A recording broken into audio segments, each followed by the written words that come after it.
Este lunes 3 de diciembre vamos a compartir en torno al Día Internacional de las Personas con Discapacidad una serie de preguntas en torno al tema de equidad, inclusión y sostenibilidad. El objetivo de Diálogo de Saberes es compartir, reflexionar, compartir diferentes puntos y opiniones sobre temas sociales y educativos para mejorar, para proponer en torno a la escuela, a la sociedad que queremos y a las transformaciones que ellas exigen. A quienes nos siguen desde nuestra página web, les invitamos a compartir todas sus opiniones en este espacio y también son bienvenidas sus preguntas. Como decía, hoy es 3 de diciembre, Día Internacional de las Personas con Discapacidad, y en el marco de este día proponemos este espacio sobre el tema desarrollo inclusivo, equitativo y sostenible. Para abordar este tema nos acompaña y agradecemos la presencia de María Aparecida Cormedi, a quien cariñosamente llamamos Nina en algunos encuentros que hemos tenido ya. Ella es profesora de la Universidad Mackenzie, Presbiteriana Mackenzie de Sao Paulo, Brasil, y es especialista en educación para la diversidad. Actualmente es profesora de la maestría de educación para personas con discapacidad múltiple de la Universidad Politécnica Salesiana y también docente del curso de educación especial e inclusiva de Fe y Alegría en alianza con la Universidad Politécnica Salesiana. Bienvenida, Nina. Vienes recorriendo varias ciudades de Ecuador, ¿no? Y compartiendo con educadores, con educadoras en Cuenca, Guayaquil, Santo Domingo y Quito. También, ¿no? ¿Cómo te ha tratado Ecuador estos días? Muy bien. Primero, muchas gracias. Es un honor estar aquí en este Día Internacional de la Persona con Discapacidad. Es un honor ser parte de este proyecto. Agradeço a Fé e Alegria, agradeço a Universidade Salesiana por todo este projeto e que me permitiu esta experiência tão rica, tão linda de estar aqui em Equador. Digo que também sou docente da Faculdade de Método de São Paulo e, bueno, Equador é lindo, do que eu conheci.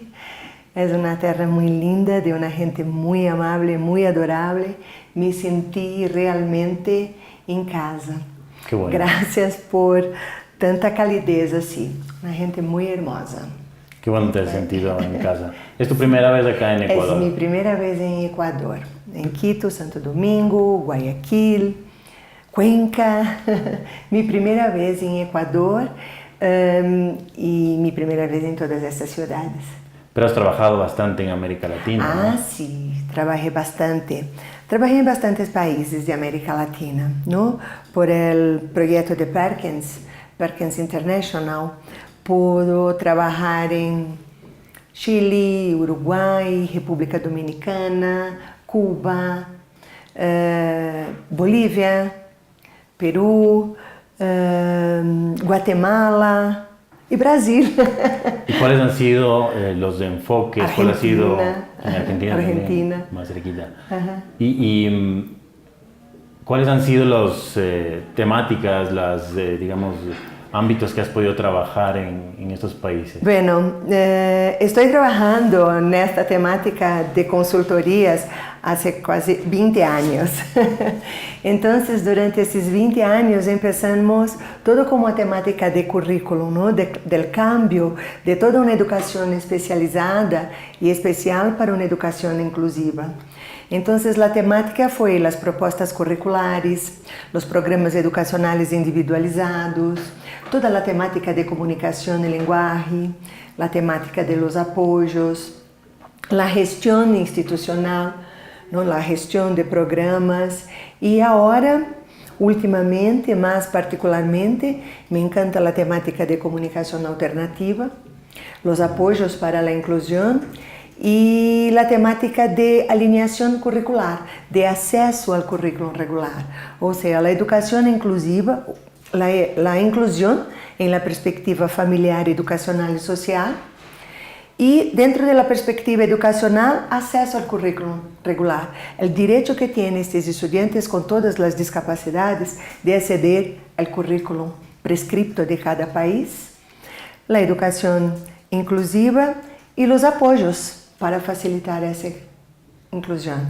Y aquí desarrollé la temática de diseño universal de aprendizaje, que es justamente delinear, construir, discutir las bases para la elaboración de un programa educativo individualizado que atenda a las necesidades de todos los estudiantes y de sus familias. Básicamente es esto, nesses 20 años ya. Desde hace 20 años. ¿Y cómo iniciaste este trabajo para la educación de la diversidad? Bueno, hace bastante tiempo. En Brasil, trabajé por 30 años en una institución para discapacidad de múltiple surdoceguera. Y de estos 30 años, por 15 años, fui directora. Entonces, tengo esta experiencia con las familias, con toda la diversidad. En verdad, trabajo con discapacidad múltiple y la parte de discapacidad visual, auditiva, sordera y intelectual, pero a mí no me las etiquetas de la discapacidad realmente no me importan, pero las necesidades complejas de comunicación, las necesidades educacionales, las necesidades de comunicación. Entonces me enganché como fonoaudióloga, terapista de lenguaje y docente universitaria. Soy de una área de la salud, de una área de la educación y creo que puedo juntar las dos áreas en estas consultorías. Muy bien. Y bueno, nos decías, has venido recorriendo varios países en todas estas temáticas para favorecer una transición, si se quiere, desde un enfoque de educación especial hacia la inclusión educativa, ¿no? Y en este recorrido, ¿cómo has visto las diferentes acciones que se dan en América Latina para la educación de las personas con discapacidad, con esta diversidad? Bueno, hay países que la educación inclusiva, ¿no? La inclusión educativa, puedo decir por Brasil, tenemos la inclusión educativa y hay una ley brasileña de inclusión desde 2015. Entonces, en verdad, desde la Convención sobre los Derechos de la Persona con Discapacidad, 2006, que Brasil firmó en 2008, y más precisamente después de 2011, hubo toda una tendencia a la educación inclusiva. Y con esta ley, finalmente con la ley brasileña de inclusión. Hay otros países, otras realidades que siguen con la educación especial y la educación inclusiva. Pero los cambios que puedo percibir, observar, es que en verdad la educación especial deja de ser como un centro de atendimiento, apenas un lugar donde están los estudiantes con discapacidad, mas sí como un eje transversal de educación, o sea, con todo un aporte, con todo un conocimiento que se construyó hace mucho tiempo para apoyar la educación inclusiva. Entonces, los conocimientos que tenemos de todo ese tiempo de educación especial son esenciales y fundamentales para enseñar cómo hacer la inclusión. Para compartir ese conocimiento. Para compartir esos conocimientos. Hay una, digamos, trayectoria que ha tenido la educación especial, profesionales, investigaciones, aprendizajes que durante varios años se han ido acumulando y que pueden contribuir para que otros entiendan de mejor manera o para que, digamos, se adentren de manera más acompañada, ¿no? al reto de atender a la diversidad. Y durante todos esos años construimos estos conocimientos.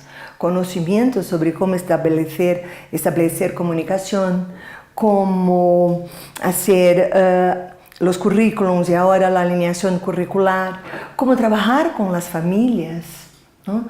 Entonces, estos conocimientos de la educación especial son esenciales para apoyar las escuelas regulares. ¿Y tú has sentido que estos conocimientos han empezado a verse como útiles para atender a la educación en general, o sea, para atender en la educación a todas las personas? Sí, sí. Na medida que entendemos a discapacidade dentro de um modelo social, dentro de um modelo biopsicossocial, ou seja, não somente na parte clínica diagnóstica, mas que antes de uma discapacidade há uma pessoa com suas necessidades, com seus direitos.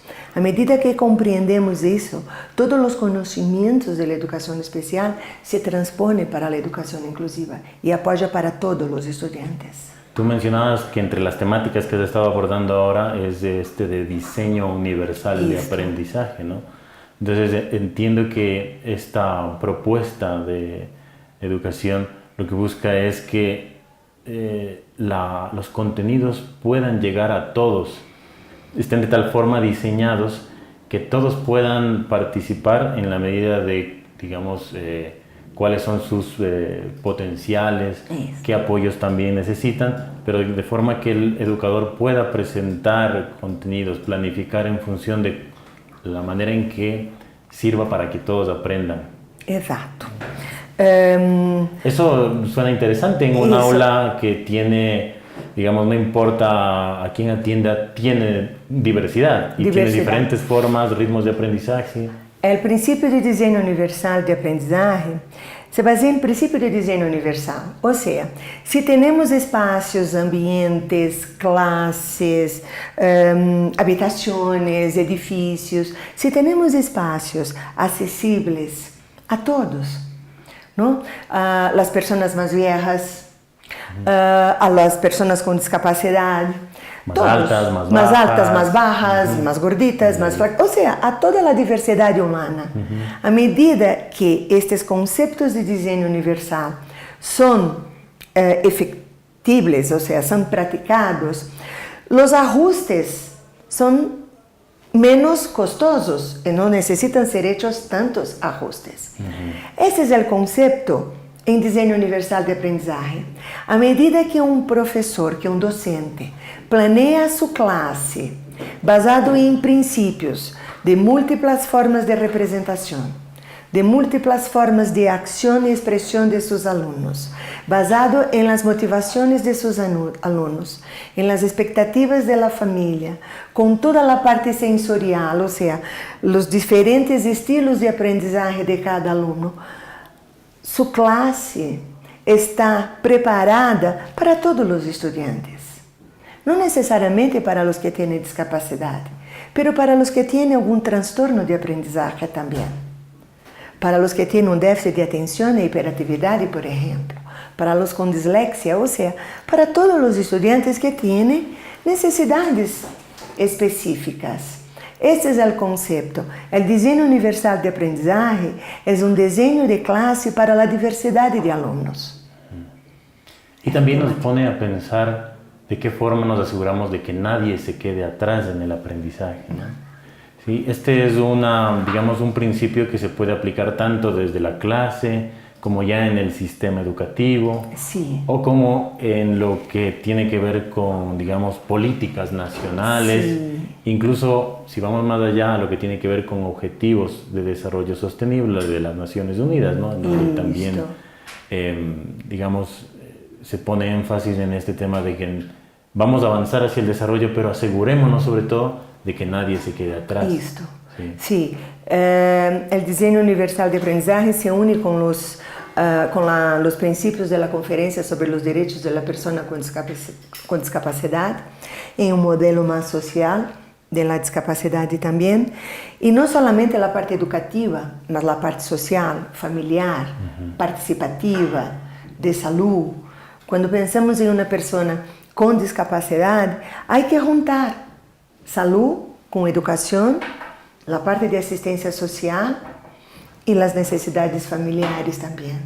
Entonces es un modelo que atiende na verdade la diversidad humana, o sea, la oportunidad para todos. Entonces la igualdad de todos significa oportunidad para todos. Ese es el principio de la equidad. Entonces hemos visto que hay diferentes, bueno, hemos mencionado el diseño universal de aprendizaje, pero hay muchas otras herramientas, Listo. metodologías, enfoques que se vienen aplicando desde la educación para la diversidad que pueden también beneficiar a una institución ordinaria que está empezando a enfrentar el reto de la inclusión educativa, ¿no? Y hemos visto también que esto implica tener esa visión de cómo llegamos a todos sin dejar a nadie atrás. Nadie atrás. Y preguntamos cómo esto se está dando en América Latina, ¿no? Cuando la gran mayoría ha firmado ya la Convención de Derechos. Esto. La mayoría de los países han firmado y han caminando, ¿no?, en todo este modelo de educación inclusiva. Pueden seguir algunos con modelos de educación especial, pero en este momento de transición y caminando para un modelo inclusivo. Ahora, en algunos países la transición es más larga y en otros países prácticamente no ha habido transición. Sí. Pero independientemente de esto, que digamos tiene que ver con ofertas educativas, con modelos educativos, ¿viene cambiando la situación de las personas con discapacidad en América Latina? ¿Se ven, digamos, avances en términos de equidad, de inclusión? Sí, porque las políticas se cambian también y se avanzan no solamente en la parte educativa, educacional, mas en la parte social, en la parte de trabajo también. Entonces, a medida que hay como, por leyes, asegurar que las personas con discapacidad tienen derecho a trabajo también, ¿no? Hay un porcentaje de trabajo para ellos, que ellos tienen derecho a acceder a trabajos en la comunidad, a una participación social. Esto se amplía. Entonces, este concepto de oportunidades se amplía, no solamente para nivel educacional, ¿no?, mas a nivel de participación y de trabajo también. Sí, bueno, ahí a nivel, por ejemplo, de políticas, de leyes, empieza a sentirse la necesidad de movimientos que tiendan más hacia la justicia, ¿no? O sea, ser más claros en proponer políticas que vayan hacia asegurar la garantía de la educación de las personas con discapacidad, su trabajo, como dices, servicios de salud. Se va viendo eso en un marco, ¿no? Y también se van viendo esfuerzos de los diferentes países. Más sin embargo, también vamos viendo retos, ¿no? Y estábamos viendo el tema de los objetivos de desarrollo sostenible, por ejemplo, que tienen que ver con el tema de salud y bienestar. Tú mencionabas, ¿no?, salud y bienestar como tal vez uno de los primeros pasos, porque las familias llegan al encuentro con la discapacidad regularmente a través de los servicios de salud y de bienestar social, ¿no? Y en estos servicios de salud y bienestar social permanece todavía ciertas prácticas y discursos que a veces tienden a que las familias tengan un encuentro con la discapacidad bastante doloroso, bastante orientado hacia la enfermedad, entender la discapacidad como una enfermedad y por tanto también esperar una cura para la situación de discapacidad.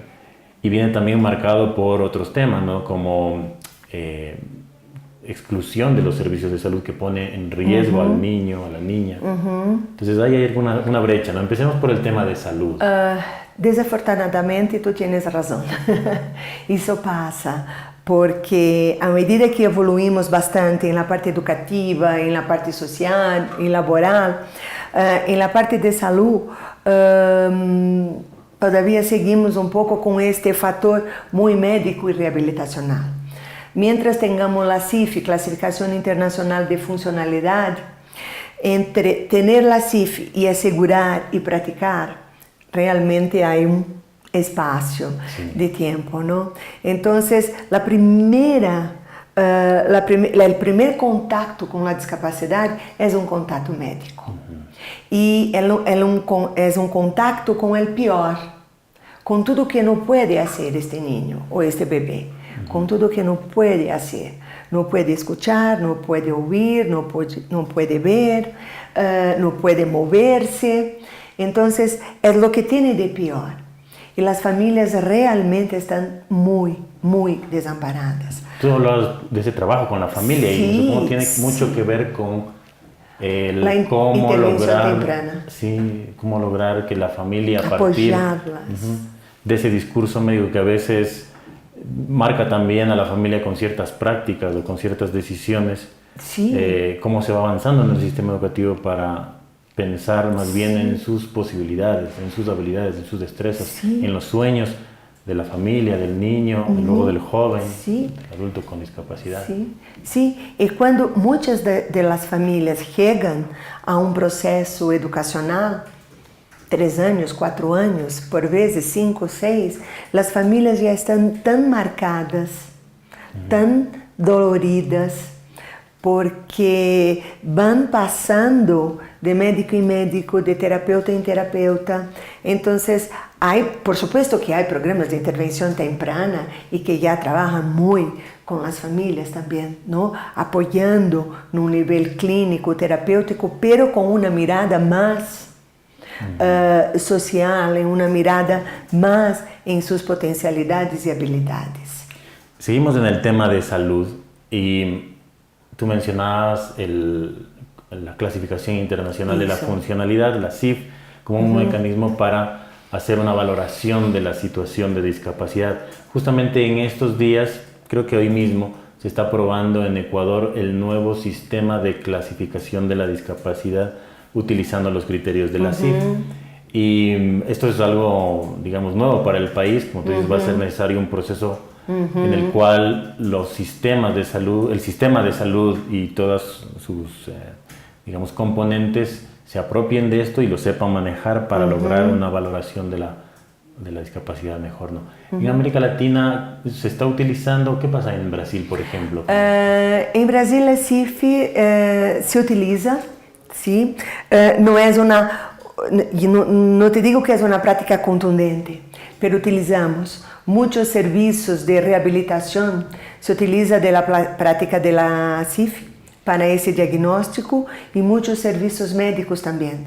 Entonces, no olvidamos el diagnóstico, la parte, la estructura del cuerpo que está dañada, pero evaluamos lo que puede hacer esta persona.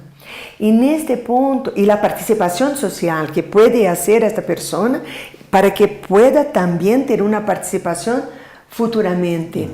Pero en este punto de las actividades es que entra la conferencia sobre los derechos con los ajustes razonables, con todos los apoyos.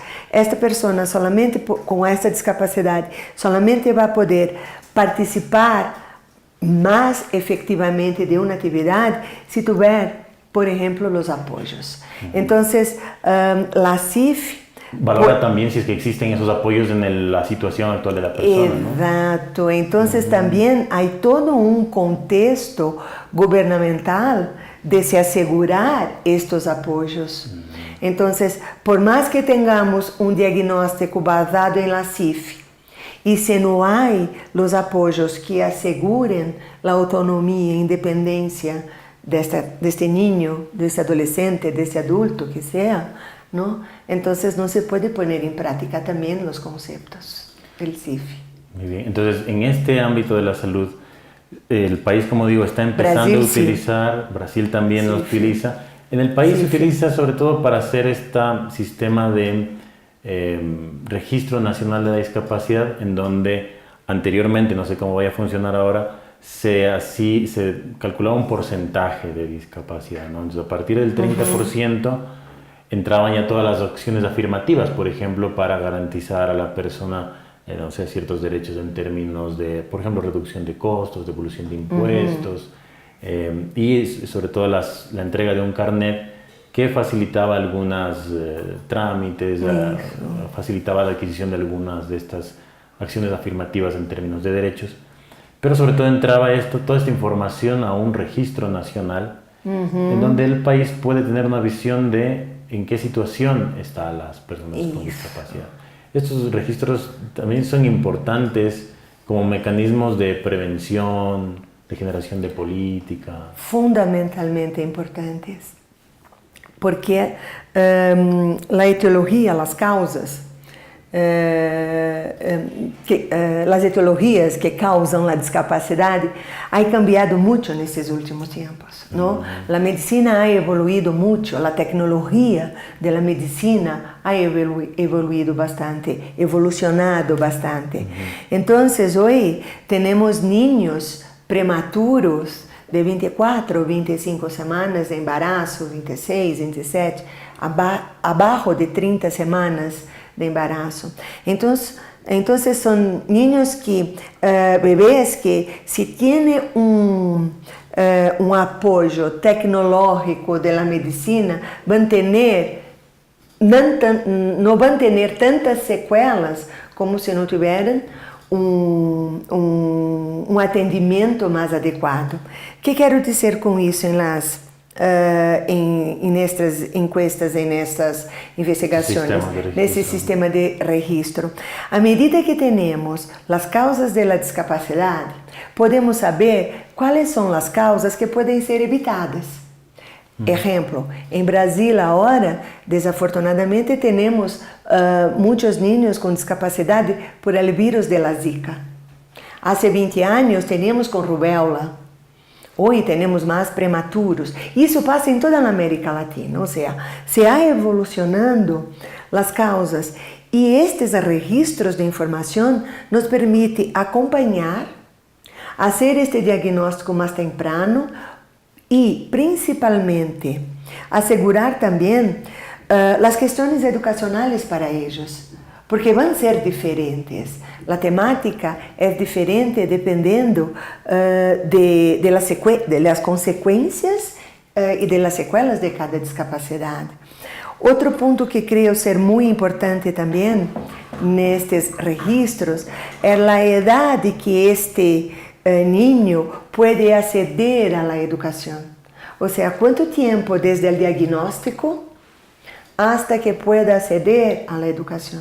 Isto facilita que os serviços de intervenção temprana puedan acceder mais prontamente, ¿no? Atender mais prontamente. E o número de las pessoas com discapacidade, eu creio que é fundamental saber também. ¿Por quê? Porque temos que nos preparar para o futuro. Então, há que ser uma sociedade mais justa e mais inclusiva. Há que proponer mais trabalho, há que ter mais possibilidades, mais oportunidades laborais, não? Então, e toda a parte de acessibilidade de ambientes, por exemplo. Então, estes registros, em minha perspectiva, são essenciais. Tú has mencionado dos temas fundamentales que tienen que ver ya con cómo se privilegian ya las decisiones. Las políticas. Sí. Tú hablas del tema basan las políticas. Tú hablas del tema de prevención por un lado, ¿sí? Todos estos sistemas, y no hablemos solamente de registros, tal vez también consultas nacionales, encuestas nacionales, estudios nacionales, pueden arrojar información que ayuden a privilegiar el uso de los recursos, ¿no? Y tú has mencionado prevención, atención temprana y preparación para el futuro, ¿no? Para el futuro. Pero ¿estamos poniendo énfasis en esto, en las políticas públicas de atención a las personas con discapacidad en América Latina?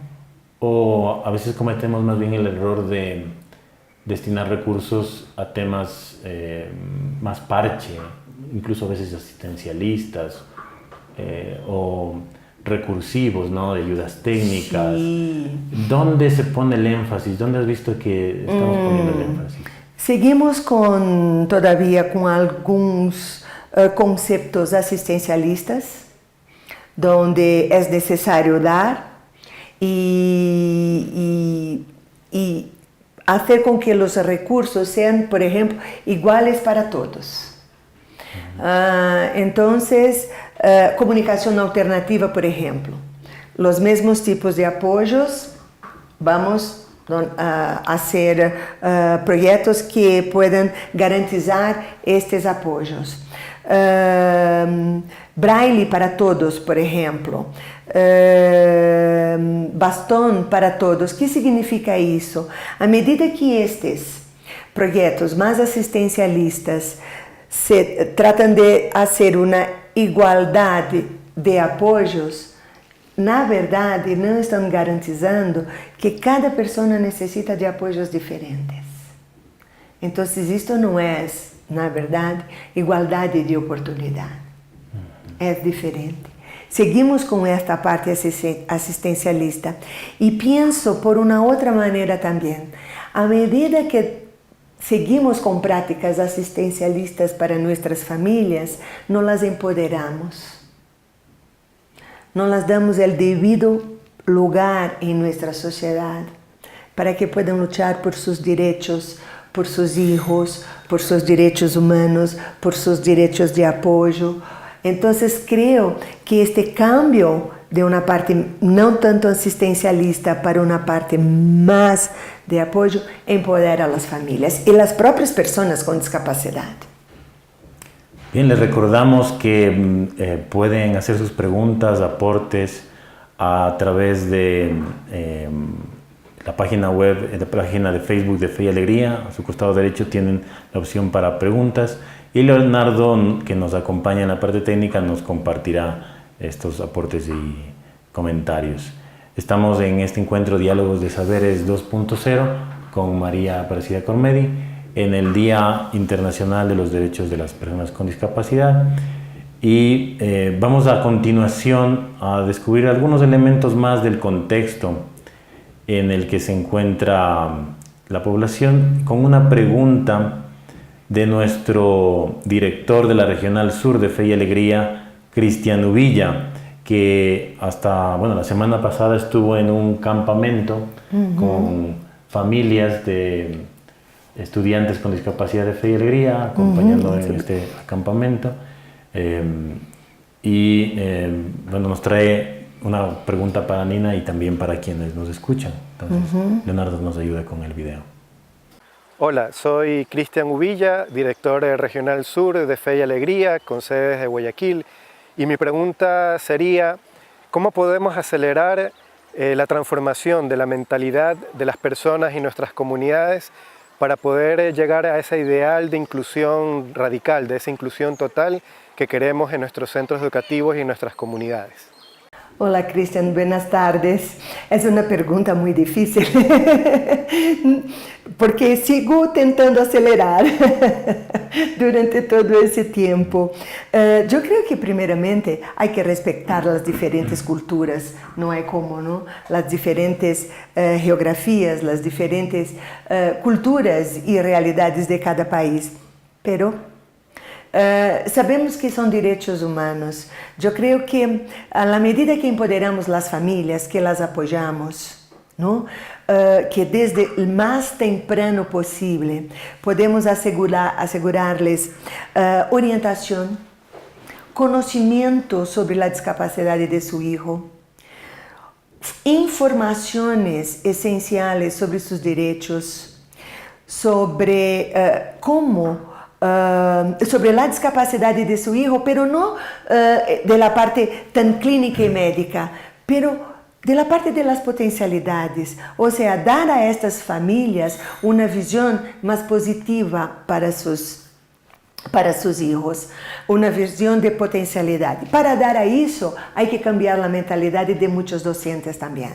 Há que dar a estes docentes treinamento, conhecimento, formação, porque muitos não sabem sobre todas as discapacidades. Eu tampouco sei sobre todos e por vezes não há como saber todo, pero há como buscar essas informações. O cambio actitudinal é o primeiro. Então, eu creio que cambiamos por uma equipe colaborativa, onde as famílias, os docentes, as instituições especializadas estão conscientes de seu papel em la sociedade. São instituições que podem cambiar e influenciar as políticas públicas muito fortemente em todos os governos. Eu creio que é governo, instituição especializada, instituições, institutos educacionais, por exemplo, as famílias, as pessoas com discapacidade e os docentes. Não sei se te respondi, Cristian. Sí, un poco complementando, hace poco entrevistamos a Mel Ainscough en un evento en Guayaquil y él mencionaba que es importante partir desde donde estamos, ¿no? Incluso reconociendo si es que hay barreras actitudinales, hay que partir reconociendo que estamos ahí y luego preguntarnos qué hacemos para avanzar en función de que los que están fuera, por nuestras actitudes, por nuestras prácticas, ¿qué hacemos para que los que están fuera empiecen de alguna forma a participar, a aprender, a garantizarnos una continuidad? Y creo que esa es una forma interesante de ver, porque Cristian decía, bueno, tenemos una meta que es de lograr la inclusión, ser inclusivos de manera integral, ¿no? Y eso también es un reto complejo, ¿no? Es un reto que a veces tampoco no es justo con las escuelas, ¿no? Sí, porque si mencionamos solamente la inclusión educativa, por veces nos olvidamos que la inclusión empieza en las familias. Primero la inclusión familiar. Este niño con discapacidad hay que estar incluido en su familia, en su contexto de su comunidad más temprana. Esto la institución escolar puede ayudar y mucho, empoderando las familias. Y no hay solamente la inclusión educativa, hay una inclusión social. Ejemplo, muchas de las instituciones educativas que tienen adolescentes y jóvenes con sus 14, 15 años de edad y 15 años, hay que pensar en programas para la vida adulta. Hay que pensar en planeamientos futuros personales para estes jóvenes. O sea, que estoy ensinando hoy es importante y funcional para él en su futuro. Por eso que solamente cuando pensamos en inclusión educativa, damos tanta responsabilidade única para as escolas, mas há toda uma inclusão também familiar, social, institucional. Y otro de los elementos interesantes que mencionaba Mel es que cuando queremos llegar a esa meta de ser totalmente inclusivos, nos topamos con que siempre va a haber nuevos desafíos, nuevos estudiantes, y aunque la educación mejore, el contexto va a ser más cambiante, ¿no? Entonces va a ser difícil lograr a una meta, ¿no? Por más... Siempre van a haber barreras a serem superadas, a serem rompidas. Senão não há aprendizagem e tampouco evolução. Les invitamos también a ver más de esta entrevista Melais con nuestra página web inclusión.feyalegría.org.es. Y bueno, continuemos con este tema y abordamos un poco el tema de salud, ¿Sí? de bienestar. Me pareció muy importante lo que mencionaste en torno a que hay temas por privilegiar, ¿no? Prevención, mencionabas el tema también de atención temprana. Yo creo que esto tiene mucho que ver con, ya entrando al ámbito de educación, ¿no? Prever para el futuro, porque para asegurar educación de calidad es muy importante aprovechar los primeros años de vida. Y si ese camino logra recorrerse adecuadamente, luego seguramente será mucho más fácil la inclusión en el trabajo, por ejemplo, o el desarrollar esa transición a la vida adulta como tú mencionas, ¿no?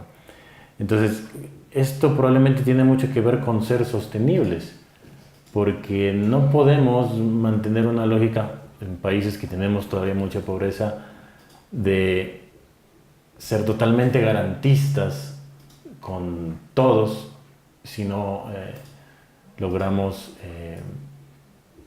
los mejores niveles, ¿no? de educación en los primeros niveles y atender a una población que, por diversa que sea, logre aprovechar de la mejor manera la educación, ¿no? Los recursos que se tienen. Entonces, ¿cómo esto, digamos, para entrar en el tema de sostenibilidad? Por vezes yo estuve en algunos programas donde estábamos hablando sobre educación inclusiva y las docentes, los terapeutas, la gente que estaba participando de estes programas me perguntavam como puedo garantizar uma inclusão de qualidade para um niño com discapacidade se eu não tenho como garantizar para todos os estudantes de minha classe, de minha aula, oportunidades por su condición de pobreza, por su condición cultural, por su condición social y económica, porque na verdade estamos hablando de inclusión de personas con discapacidad en una sociedad que por veces es excluyente, por toda la temática social, económica también. Entonces yo creo particularmente que es justamente esto, a medida que planteamos, que luchamos, que delineamos una inclusión educativa para personas con discapacidad, estamos también favoreciendo la inclusión de todos los niños, con o sin discapacidad. La sustentabilidad es la búsqueda de recursos. Y ahí que a mí, de mi experiencia, la búsqueda de recursos está no solamente en atitudes gubernamentales, mas en la propia sociedad civil. Há muitos recursos em la sociedade que podemos buscar, que podemos captar. Então, eu creio que toda essa temática de inclusão hace com que toda a sociedade se mobilize para uma sociedade mais justa, não somente para os com discapacidade, mas para todos os niños. Desafortunadamente, em meu programa, em meu país, há muitos niños em las calles que não têm oportunidade de escola. Então, isto favorece a todos. Por isso que creio na inclusão para todos. No sé si te respondí. Sí, sí, y tiene mucho que ver además con las alianzas para alcanzar los objetivos, como otro de los elementos señalados en los objetivos de desarrollo. No hay como dejar la sociedad civil, las empresas, no hay como las ONGs, las universidades, no hay como hacer ese entrenamiento de profesionales, todos esos programas, sin apoyo universitario de las universidades.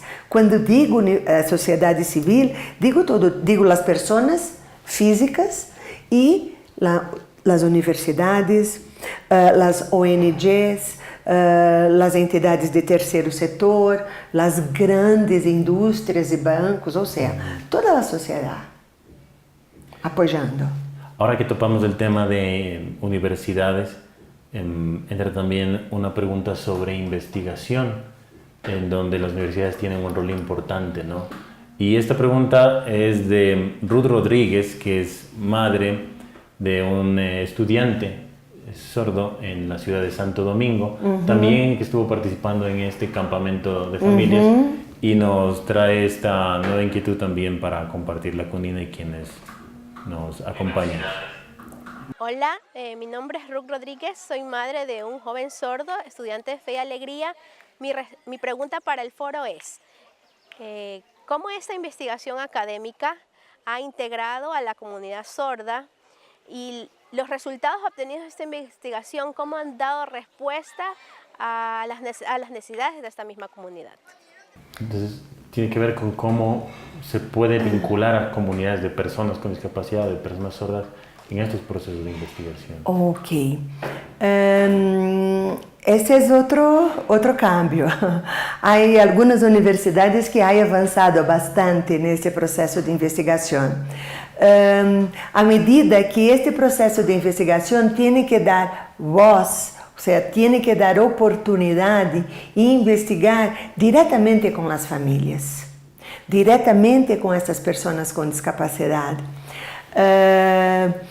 Particularmente com relação às pessoas sordas, há muitas investigações sobre a língua de señas, sobre a parte bilingüe, sobre a educação bilingüe, pero as investigações em las universidades, os maestrantes, há que buscar informação diretamente a las famílias, a los sordos adultos, perguntar a eles como lograram a estes, porque há exemplos. ¿No? Hay ejemplos excelentes. Entonces, preguntar a los propios sordos, a las propias familias, cómo lograron, cómo llegaron a su educación, las dificultades que tuvieron. Yo creo que estas investigaciones hay que salir tanto de este marco rehabilitacional, de este marco teórico, y partir para este marco teórico y práctico, preguntando directamente a las personas con discapacidad. ¿Cómo lo hicieron? ¿Cómo lograron? ¿Y qué necesidades tienen? Pienso. Y hacemos esto. Yo en la universidad hacemos. Sí, tú has tenido también bastante trabajo en el ámbito de la educación de personas sordas, ¿no? Sí. En Brasil. Sí. Y Sí. Bueno, no sé cómo sucede lo que sucede en Brasil, pero sí hay, digamos, la educación de las personas sordas entre, digamos, todos los retos que hay. Ha atravesado en Ecuador un proceso en donde partió de una visión asistencialista hacia un enfoque clínico oralizador, ¿no? Bastante severo, bastante duro, represor en algunos casos, coartando la lengua de señas, ¿no? en las personas. Luego la comunidad sorda por su cuenta empezó a organizarse, a compartir y a enriquecer su comunidad y su lengua de señas, y poco a poco eso empezó a penetrar en las instituciones educativas. Pero frente a la forma en que se aplica la inclusión educativa y el discurso clínico que viene atrás también en las familias, esto ha hecho que muchos niños y también jóvenes ya sordos, con muy pocos apoyos, estén incluidos sin lengua de señas, sin la posibilidad de entrar en contacto con la comunidad sorda. Y están muchos, ¿no? En escuelas ordinarias, y también nosotros hemos presenciado en nuestras escuelas con muy limitadas posibilidades de desarrollo del lenguaje, ¿no? Y del aprendizaje por estas limitaciones en la comunicación tan graves. Entonces, esto un poco ha sucedido, y ahora recién en algunas instituciones está cobrando fuerza la educación bilingüe. Estamos también un poco metidos en desde Fe y Alegría en esta propuesta, pero hay ahí un tema que es, como entiendo, hay muchos otros, ¿no? En la diversidad de las personas con discapacidad. Lo mismo pueden decir las personas ciegas o las personas de niños con autismo, de una serie de limitaciones de este tipo, pero hay este tipo de situaciones, ¿no? Que aparentemente, digamos, la práctica, más que el modelo inclusivo en sí, la práctica, cómo se lleva la práctica, empiezan a dificultarnos. Sí. Jaime, me permito volver un poco para la temática de las personas sordas, porque esto pasa en la mayoría de los países, pasa en Brasil también. Tenemos toda una cultura de educación bilingüe. La comunidad sorda de Brasil es una comunidad políticamente muy fuerte y muy actuante, pero lo que pasa es que cuando negamos la lengua de señas más temprano posible, desde el diagnóstico de sordera en ese niño, mientras tenga alguna audición, cuando quitamos la posibilidad de la lengua de señas, estamos quitando la posibilidad de una primera lengua. Y sabemos que para aprender una segunda lengua, hay que tener primero una lengua de base, que es nuestra estructura lingüística. La lengua nos da identidad, la lengua nos da cultura. Sabemos quién somos y dónde pertenecemos por nuestra lengua. Entonces, cuando muchos niños sordos llegan a un proceso de lectura y escritura a los 6, 7 años, llegan sin un embasamento lingüístico, una base lingüística de lengua de señas que apoyan este aprendizaje. Y si esto pasa ahora, hay que dar los recursos de comunicación alternativa, poner los pictogramas en mucha lengua de señas. Entonces, esta temática para los terapeutas y la intervención temprana que trabajan con niños sordos, lengua de señas hay que ser la base. Tenemos muchos implantes cocleares en Brasil, ha evolucionado bastante, mas la lengua de señas sigue siendo la base para este modelo bilingüe. Me permita, pero quise explicar un poco porque es la realidad que vivimos en muchos países. Vivimos esto en muchos países, es verdad. Bien, Leonardo, no sé si nos comparte ahora algunos de los comentarios, aportes en redes sociales. Vamos a ver esto más adelante. Y quisiéramos también compartir Una grata noticia que, bueno, hace unos meses el Ministerio de Inclusión Económica y Social y la Organización de Estados Iberoamericanos, con el objetivo de promover y difundir experiencias exitosas de prácticas innovadoras en las categorías de inserción laboral positiva y atención en discapacidad en el marco de la teoría del enfoque social, convocaron a un concurso de experiencias exitosas en el desarrollo de habilidades sociales y prelaborales en las personas con discapacidad. El viernes pasado nos enteramos de la grata noticia de que la propuesta presentada por Fe y Alegría obtuvo el primer lugar en este concurso. Es el proyecto desarrollado en la unidad educativa de Santo Domingo, en la unidad de educación especial. Es con su experiencia Mis manos enseñan, tus ojos aprenden, que tiene que ver justamente con el uso de la lengua de señas, el uso de la fotografía y de la producción de video como recursos para desarrollo de habilidades prelaborales y también para crear espacios, productos de comunicación que usen la lengua de señas y promuevan la identidad de la cultura de la comunidad sorda. Entonces agradecemos a las instituciones organizadoras, al Ministerio de Inclusión Económica y Social y a la Organización de Estados Americanos por este reconocimiento y felicitamos a todos los educadores y jóvenes sordos que han formado parte de esta propuesta de formación en fotografía y en video para el desarrollo de habilidades. Felicitaciones, el día de mañana estarán recibiendo un reconocimiento en un evento.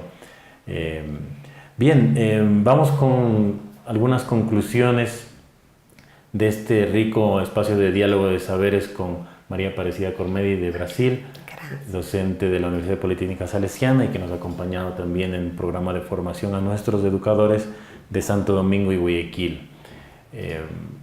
Vamos con unas conclusiones y hablamos del tema de los objetivos de desarrollo sostenible y cómo avanzar hacia el tema de equidad e inclusión. Entonces, una de las cosas que quisiera yo resaltar es si tuviésemos esa posibilidad de proponer en qué privilegiamos recursos escasos que tienen nuestros países. Nuevamente, ¿a dónde iríamos para asegurar esa inclusión con equidad y sostenibilidad? Difícil. Penso en 3 puntos. Penso en los puntos de la intervención temprana, porque a medida que ponemos recursos en la intervención temprana, futuramente teremos más suceso. Pero no hay como olvidar que hay que poner recursos para entrenamiento de los maestros de la educación regular, para apoyar esta educación regular, para hacer este cambio para la educación inclusiva y en proyectos porque ya tenemos estudiantes con discapacidad que ya son jovencitos y adultos. Entonces, en proyectos laborales en la comunidad. Yo pondría en estos 3 puntos. El tercer punto que señalas también tiene que ver con, bueno, aquellos que ya son jóvenes y adultos, atravesaron otra etapa de otra etapa, transición educación. Para la vida adulta, sí. O sea, necesitan atravesar una transición a la vida adulta. Esto.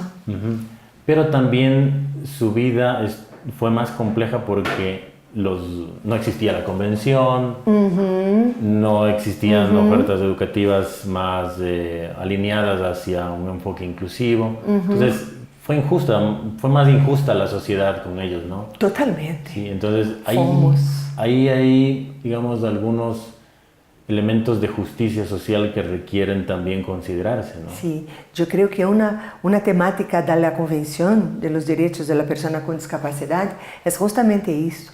Nada sobre nosotros sin nosotros, o sea, es este resgate de esta injusticia social, donde la falta de oportunidad social y laboral. Y sabemos que muchos no van a lograr diferentes trabajos, pero tienen oportunidad de laborar, pueden lograr oportunidades laborales en su comunidad, en una sociedad más cercana. Es un resgate de justicia. De acuerdo contigo, Jaime. Y ahí hay una complicación justamente con este grupo, ¿no? Que es, no sé qué tan numeroso, pero es importante, ¿no? Que es que las instituciones educativas ordinarias, regularmente ya a partir de los 20, 21 años, ya no son espacios para estas personas. Sí, sí. Y, digamos, el sistema de educación ya los deja de lado. Que, digamos, bueno, yendo un poco más atrás, supongamos que no tienen 20 años, pero tienen ya 17, 18 años, y tampoco es que están preparadas las instituciones para pensar en la transición a la vida adulta, ¿no? Sí. Digamos, suponiendo que están en la educación ordinaria, sí. digamos, no ha sido el ambiente desde el cual se ha ido pensando en esa urgencia. Pero ahí hay dos retos, ¿no? Ahí se ven claramente dos retos. ¿Cómo hacer transición a la vida adulta en el sistema ordinario, en el sistema regular, para jóvenes ya? ¿Y qué pasa con los adultos? ¿Quién vela por los adultos con discapacidad? Por eso que son sistemas de transición. Las instituciones especiales que antes trabajaban con la parte educacional, hoy trabajan recibiendo estes adultos que vienen de outras instituições educativas, que podem ser regular ou não, trabalham com sistemas laborais, fazendo projetos junto à comunidade, junto à sociedade, para lograr oportunidades de trabalho para eles. Então, há programas onde as instituições de educação especial se volveram mais para esse trabalho com adultos. Eu creio que o cambio que estamos vivenciando agora, a transição, é a junção, as metas a curto, a médio e a largo prazo. Há uma responsabilidade da educação especial com estes adultos que trabalhamos em momento e depois não há mais o que fazer. Há uma responsabilidade com esta parte laboral. Então, à medida que juntamos atividades de intervenção temprana, estamos preparando estes niños mais pequenos para a educação inclusiva. À medida que a educação básica compreende que estes jovens, a partir de los 13, 14 anos, já pensamos em momento de transição, também preparamos estas famílias. E assim preparamos também, vamos abrindo portas em la sociedade, vamos batendo portas e abrindo pouco a pouco as parcerias, projetos, parcerias com diferentes instituições. Lo que mencionábamos sobre las alianzas. Las alianzas. Sí, entre todos, ¿no? Bien, te agradecemos mucho, Nina, por este espacio. Agradecemos a quienes nos han seguido a través de redes sociales, nos han compartido sus saludos. Y este ha sido el espacio Diálogo de Saberes 2.0 en el marco del Día Internacional de las Personas con Discapacidad. Hoy 3 de diciembre queremos aprovechar para enviar un saludo a todas las personas, las familias de las personas con discapacidad, a las organizaciones de personas con discapacidad, siempre aliados de Fe y Alegría, siempre amigos y compañeros en esta lucha por la inclusión, la equidad y la justicia social, con toda la fe en las personas, con toda la alegría de la diversidad que está presente en nuestras escuelas y en nuestras sociedades. En este día un afectuoso saludo y nuestro compromiso siempre de mantenernos aliados con sus luchas, sus sueños y sus ganas de seguir adelante. Gracias también, Nina, por acompañarnos. Gracias por este mes de trabajo aquí en Ecuador. Has estado un mes y ya nos conoces un poquito más. Linda experiencia. Nos alegra, esperamos verte nuevamente por acá para otros espacios de formación y de intercambio. Y a Leonardo Yumikinga, quien nos ha acompañado en este espacio en la parte técnica. Muchas gracias, Leonardo.